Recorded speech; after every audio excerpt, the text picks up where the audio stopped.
Mga master, hanggang saan mo susuportahan ang passion mo? Sabi nga ng mga magulang natin, sa pagpili mo ng kurso, kunin mo ang hilig mo. Dahil mga master, minsan, ang passion natin ang siyang mag-aangat sa ating buhay. Pero kung ang passion mo ang siyang kukuha ng iyong buhay, anong gagawin mo, master? Throw your hands up if you with it, drop it.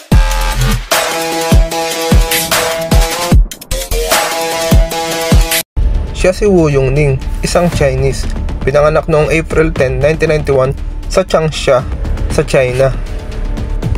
Ginugol niya ang ilang taon ng buhay niya sa pag-training, umakyat sa mataas na building at skyscraper at kahit na pinakamataas na tulay para ipabahagi lang ang kanyang passion at maging source of living na rin.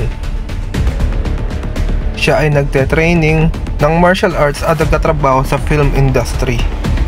Hanggang sa nadiscover niya ang mas madali at mas mabilis na paraan para kumita ng pera, ngunit mas delikadong pamamaraan: ang rooftoping.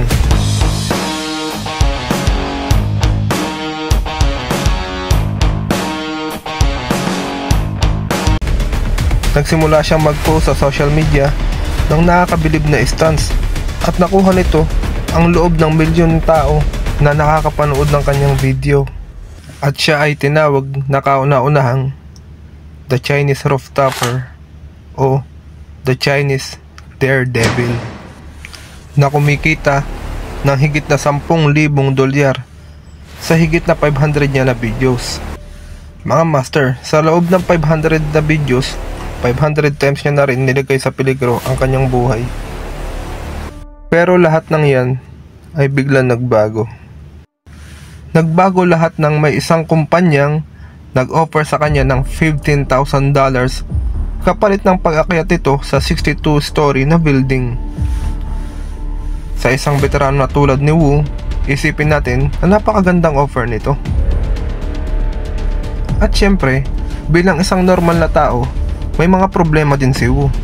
Sa katunayan, ang perang makukuha niya ay gagamitin niya upang ipagamot ang kanyang inang may sakit. At bilang isang lalaki, syempre, gagamitin niya rin sana sa preparasyon ng kanyang kasal. Kasi, maliban pa dito, pinaplano niya na mag-propose sa kanyang girlfriend pagkayari ng kanyang stance na gagawin. So mga master, dumating na ang araw ng kasunduan, November 8, 2017. Si Wu ay pumasok na sa building upang tumupad sa napag-usapan. Gumamit siya ng elevator papunta sa 40 floors. At ang plano ay magmula sa 40 floor, mano-mano niyang aakyatin ang natitirang 20 floor hanggang makarating siya sa rooftop. Normal na lamang kay Wu ang ganitong mga bagay, na pareha lamang sa 500 videos na nagawa niya na. Gumamit si Wu ng puting panyo para ipunas sa dulo ng paggagawa ng kanyang signature stance. Mga master, nagsimula na siyang magbitin. Una ang kanyang kanang paa, kasunod ang kaliwa. Pero parang hindi komportable si Wu, kaya ay tinigil niya at umakyat ulit siya. Halata sa video na hirap siyang bumalik sa taas. Pero sa pangalawang pagkakataon, sumubok ulit siya at ginawa niya ang signature moves na 3 pull-ups. Mapapansin nyo sa kanyang mga videos, lahat ng building pinipirmahan ni Wu ng kanyang signature moves, yung 3 pull-ups. Pero sa huling pagkakataon ay hindi niya na nakaya ng isang pa pataas ang kanyang katawan.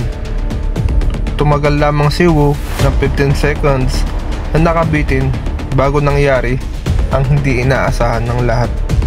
Ang mga manonood ni Wu ay nag-aalala na, bakit wala siyang upload na bagong video? At makalipas lamang ang ilang buwan, ng December 8, ang girlfriend ni Wu na dapat ay papakasalan niya matapos niyang gawin ang stunts ay kinumpirma ang pagkawala nito. Mga master, si Wu ay nahulog sa 45 feet at bumagsak sa isang terrace. Ang katawan niya ay nadiskubre ng tagalinis ng bintana ng building.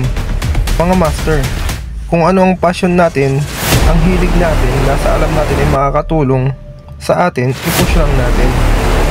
Marami lang talagang mga tao na naghahanap ng mali kaysa sa tama. Gayunpaman, napapansin ko na dumadami ang views natin pero wala nagsusubscribe.